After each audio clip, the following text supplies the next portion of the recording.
by 10 something, by 10, we were already preparing to move out to the summit. So the night was bright, but it was extremely windy. Many of the team members from other countries, they already left. We were in fact the last team to leave came 4 at the time. Others left about 10 o'clock, some even much earlier than us. So there's another thing that I must share here. When we were at base camp, sometime in April, the Indonesians summited Everest first. Okay, in 1997, the Indonesians were the first in 1997 season. Indonesians were the first to reach the Everest summit because they were already at the base camp in December 1996.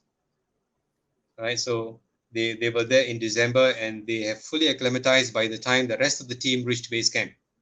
So they started as soon as the ladders, the route through the icefall was established, the Indonesians started climbing towards the summit. And I think, if I'm not mistaken, on the 16th of April, they summited Everest. And when they came back to the base camp, they just told us that, be careful on the Hillary steps because there is one dead body hanging upside down.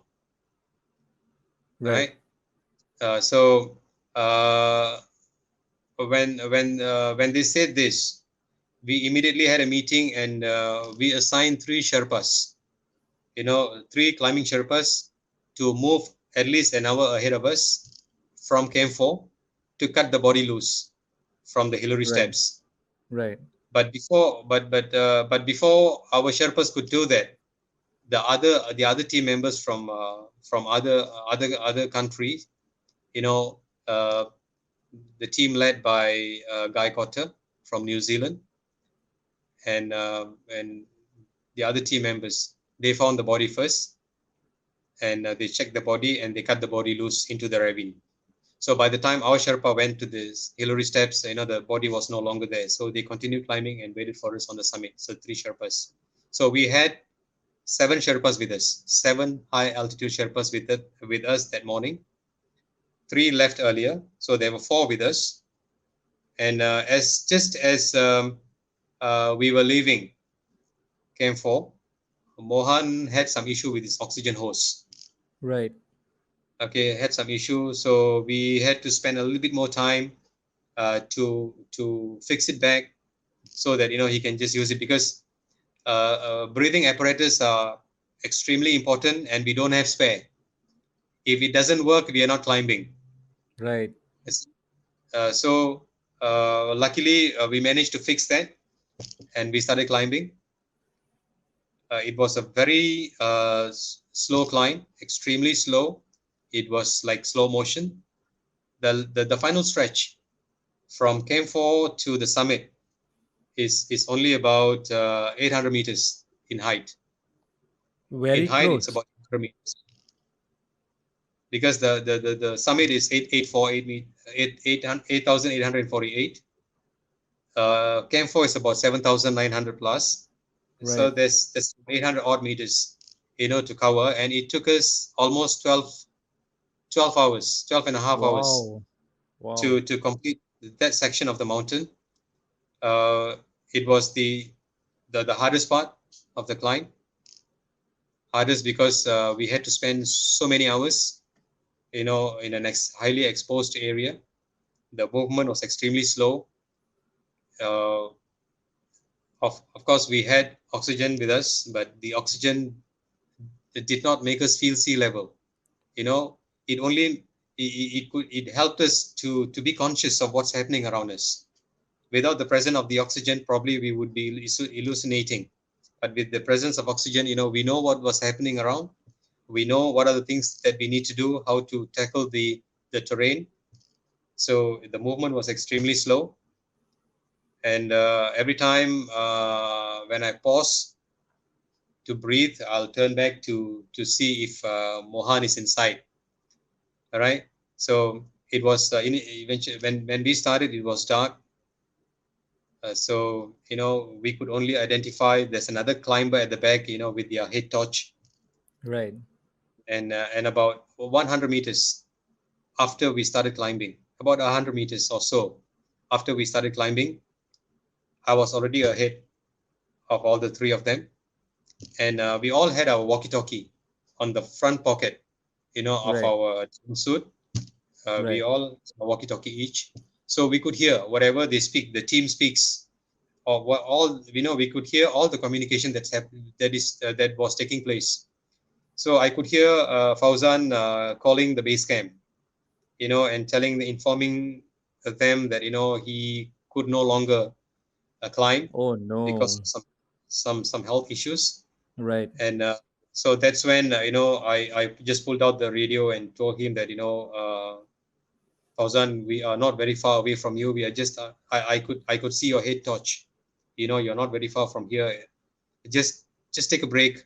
We are in this together and we want to make it together. So just take a break. Just rest there for about 10-15 minutes and see if you can come back, if you can recover. But after that, he just radioed and told us that uh, he can't move on, and he decided to retreat. So when he Right. decided to go back to Camp 4, one Sherpa followed him. Okay, Right. followed him down. Right. All right. So then there were three of us. So there were three of us, and we continued climbing. And there was a point where uh, Gary was at the back of me, and he was like holding on to his fingers, of course, under the gloves, under the mittens, and Right. he looked as if he's having some trouble. Could could, Right. some trouble.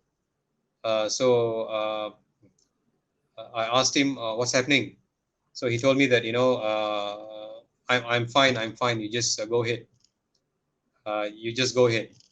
So in the dark, I told him that the sky is already getting brighter. Because I could see that orange line on the horizon. It was Right. like 4 or so a.m. in the morning. I could see the Wow. that orange reddish line on the horizon. I said that the sun is already coming up, Gary. Right. Right. I think let's move on because we don't want to be late. So he Right. said, you just go ahead. I'll catch you up at the balcony. So balcony is another. There's this natural resting spot. You know, so from the slope of the mountain, we just get onto the balcony before we just climb along the knife edge ridge towards the summit. Right. So so when I reached the balcony, uh, as I was about to reach the balcony, I heard the radio call from Gary to base camp saying that he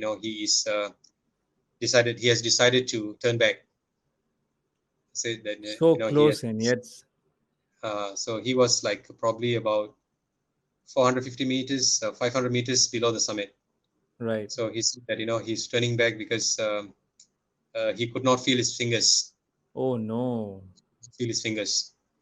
So when he decided to turn back, another Sherpa accompanied him to Camp 4.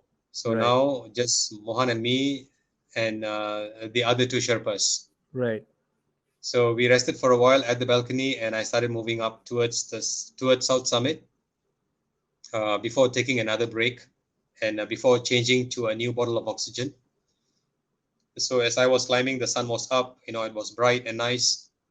It was quite comfortable, but due to the lack of oxygen as well as the altitude, the movement was still at a very slow pace.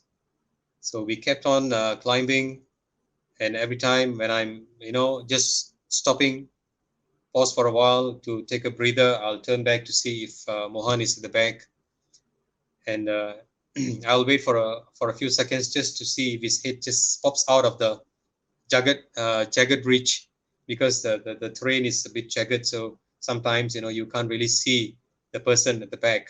So so as soon as his head pops out, from those peaks, I'll say, oh yeah, Mohan is on his way up, so I can continue. So and then when I reached South Summit, I waited there, and then Mohan joined me on the South Summit. So the Sherpas helped us to switch the oxygen bottles to a new bottle. So with full blast of oxygen into our system, and took some light snacks, and some drink, and we moved on. Okay, I moved on, and then there was this another challenging section of the summit, which is called the Hillary Steps. It took a while for me to clear the steps. It was quite challenging. I had some difficulties, but eventually I managed to pull up, myself up over the steps, and I continued climbing until I reached. And I was closing in. As I was closing in, uh, it was cloudy, it was misty, it was white out. I could not see anything beyond, but there was these three Sherpas just sitting on a hillock. But before that, of course, as I was nearing the summit, I saw the other climbers who already reached the summit. They were already on the way down. So as they were going down, they just cheered and they say, "Hey, guy, hey man, you're almost there. Keep on moving. You're almost there." So that, actually that was a booster for me. That kept me going and going. So as I was nearing the summit, I saw the three Sherpas, and I was wondering to myself, why are they sitting there? Why are they there? I can't see the summit, but they're there. And I'm not crawling. I'm not on my force, because I had this idea that one will probably crawl towards the summit, because the Indonesians did that when they came back, to the base camp. Their Russian guide told us that they finally had to crawl to the summit. So I had that in my mind. I was telling myself that I'm not crawling, so that means the summit is not near yet. And when I saw the three Sherpas sitting there on a hillock with a whiteout background, I told myself that uh, probably I'm too late. I could not keep up with the pace, or why are they there? Why aren't they waiting for me on the summit? Right. So as I approached them, I just knelt down. I, took a few breather, and I asked, "How much further?" So one of the Sherpa asked me, "Where else do you want to go? This is summit." You know, and as they were saying, the clouds just lifted, and it was a 360-degree view of Wow. the lower mountains. It was a beautiful sight. It was a moment of truth. I just sat on the slope of the summit, just pulled out my walkie-talkie, and just called the radio, called uh, you know uh, Cam 2. Major was there at the radio base, and I told him that this is Mag, and I'm calling from the summit of Mount Everest. Okay, the time was 11:55 a.m. in the morning, and Wow. I could hear them cheering, and they said, "Congratulations, Mag!" Of course, in Malay, Tania Mag, do you realize that you are the first Malaysian to set foot on the summit of Mount Everest? And but Eh, that's when it actually struck me that I'm actually the first Malaysian to set foot on the summit. Until then, for my only focus, my only goal was to make sure that I reach the top and raise the flag. So about 15 minutes later, Mohan joined me on the summit, and we radioed again to the base camp and informed them that we are already on the summit of Mount Everest. The national flag is flying here on the summit. So we could hear all the wow. cheers, all the voices from base camp, and also Camp 2.